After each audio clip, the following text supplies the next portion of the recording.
Magandang umaga po sa inyo lahat. Alexander Lexter Jules nagbabalik para sa inyong morning update. Kamusta po? Welcome back sa aking channel.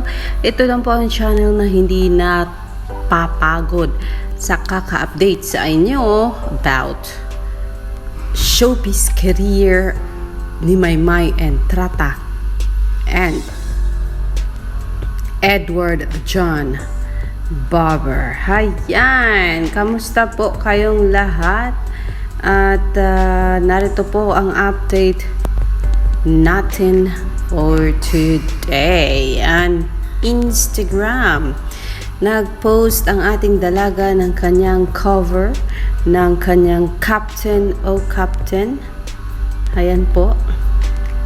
At ito ay, syempre, dinayo ng maraming mga taga-subaybay. Ang sabi ni Maymay, anchors away. Captain Kabugera is here to slay. Hayan, may world premiere po yan mamaya mga kaibigan para sa kanilang part 1. Siyempre, nandito sa thread ni Maymay and Trata sa Instagram sina Jade Riccio Soprano, Patricia Jerome Alacre, Mucha, Dorothy, nandito. Ayan na naman siya. Oh, grabe ka talaga, Maymay.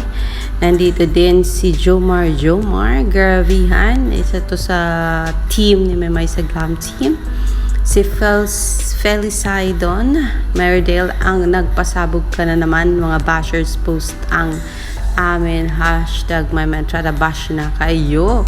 Nang dahil dyan, dahil hinamon mo sila Felicidon, narito ang isang comment na talagang medyo nagpasakit sa ating puso. Kagabi ko pa ito nakita, guys. I really wanted to do the clip about this yesterday night. Pero dahil sa tinalo tayo ng ating anto, kaya ngayon natin gagawin. Narito po ang comment na talagang nagpataas ng kilay natin. Grabe siya, oh. Ang sabi niya kasi, bakit daw ang post ni Maymay ay panay hawak niya sa kanyang tiyan, na it seems like, sabi niya dito, anito siya ha, same pose? Why? At Maymay, bakit Maymay same pose lang daw? And yung kamay ba't laging nakaharang sa tummy? Ayan, at Owen Sarmiento, and tinag niya si Owen Sarmiento and Rainier de Gala. What's up with this pose? It's the same as the first one, and her hand and the legs as well. So confused. Why Maymay? Itinag niya si Maymay, itinag din niya si M. Malan. Ang sabi niya, karagdagan. So disappointed this one. So disappointed of this one. Ayun. Yun ang tamang sinulat niya. She literally had the same pose as the first one. What's wrong with her arms? Always in front of her tummy. Did she get a C-section? Naku, na CS ba daw si Maymay there at something or something? What was she trying to cover? Nothing IRM Sai. Si IRM Sai ay, are you a boy or a girl? Let me see. He seems like a boy. Ayan, anong lahi ba itong si IRM Sai? Parang hindi naman siya Pilipino.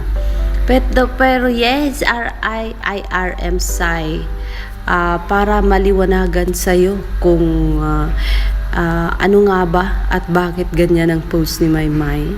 Hindi totoong nagkaroon siya ng C-section, okay? For you to see, narito, the following photos, nakasunod ng mga photos na mga makikita mo, IRM Sai, ay mga photos ni Maymay na kung saan makikita mo ang kanyang tummy. And it is not true that she is hiding something, and it is just, if you are having C-section, it's not on your tummy, IRM Sai. It is on your belly, below your navel, and not on top of your navel. So it is not C-section, it's just a Kabugera pose kasi he was holding some kind of bar and it's just like she wanted to use her other hand to show her accessories, and so it is not covering her tummy, and she is not hiding something from everyone. If you can see the rest of the photos on this vlog, you can see how flawless her tummy is, and there is no some sort of C-section na sinasabi mo, kasi po hindi po siya dumaan sa ganong operasyon, kasi po dalaga ang aming si Maymay. And yes, happy 17 million mga kabugera. Also nominated tayo sa Awit Awards, 4 na beses po na-nominate ang kabugera. Okay, so yan ang ating update on Maymay and Trata mga kaibigan. And yes, what's up, Edward Barber? Relive the moments. Edward Barber, mapapanood nyo ngayon September 30 sa ABS-CBN YouTube channel, at maririnig nyo rin ngayon ang official na pag-broadcast ni Edward Barber sa mga na-nominate sa Awit Awards 2022, at kasali po dyan si Maymay and Trata. So wag nyo pong kaligtaan, save the date. Ayan, wait, panoorin po sila mamaya September 30 sa, is it in Mix or is it in ABS-CBN? I will double check later mga kaibigan. So that is Edward Barber. Oh, it's in Mix YouTube channel. And so yeah, good luck for later, Maymay and Edward. And there is one post from someone galing sa US. Ang ganda mo naman, girl. Itong photo na ito, na kung saan na i-post ko na rin ito sa aking recent uploads. Itong napaka-fierce na Maymay and Trata. And yeah, thank you so much for sharing this photo from someone in America. And so yes mga kaibigan,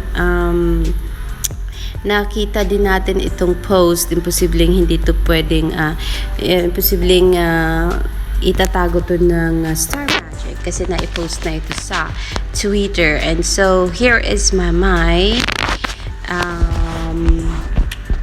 as a jet skier. Marunong pala mag-jet ski si Maymay, at siya ang nagmaneho.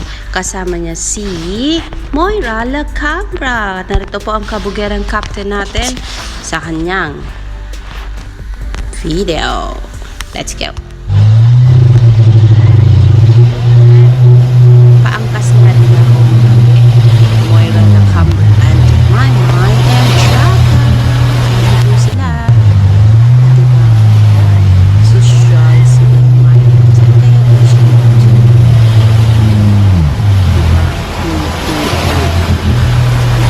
Tignan mo guys, mahaba ang legs ni Moira.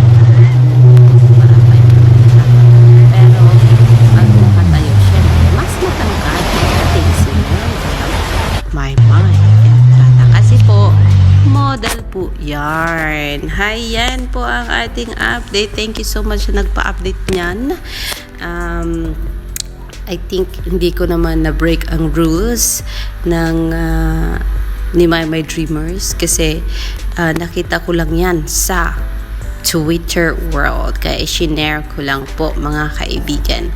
And yeah, yan po muna ang ating update para sa inyo mga kaibigan. And I will give you more later pag may mahanap tayo mga kapatid. Sana mag-post si Maymay ng TikTok or anything from her is fine. Ayan, the concert High Never Stops Relive the Awit Awards 2022 nominee fest. Mali ang ating pagbasa. All over again with the official event coverage airing on Mix this September 3rd at 8 p.m. and October 2, 7 p.m.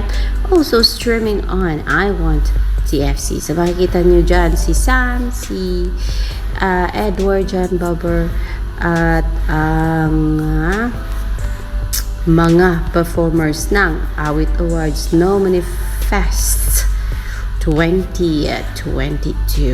Alexander Lexter Jules, magandang umaga po sa inyong lahat. 86 days bago magpasko. Ayan. Merry Christmas na po. Malapit na. I'm waiting for the ABS-CBN station ID for Christmas season. At sana kasama si Maymay and Edward John Barber, mga kaibigan. Huwag kalimutan, patuloy lang po tayong bumoto sa KE13 send to 8933, KH12 send to 8933. Yan po ay ang female artist at Amakabugara Music sa Awit Awards 2022. Remember, matatapos po yan sa November 11, 2022, mga kaibigan. Alexander Lexter Jules, I'll see you later, mga alligator. Bye for now.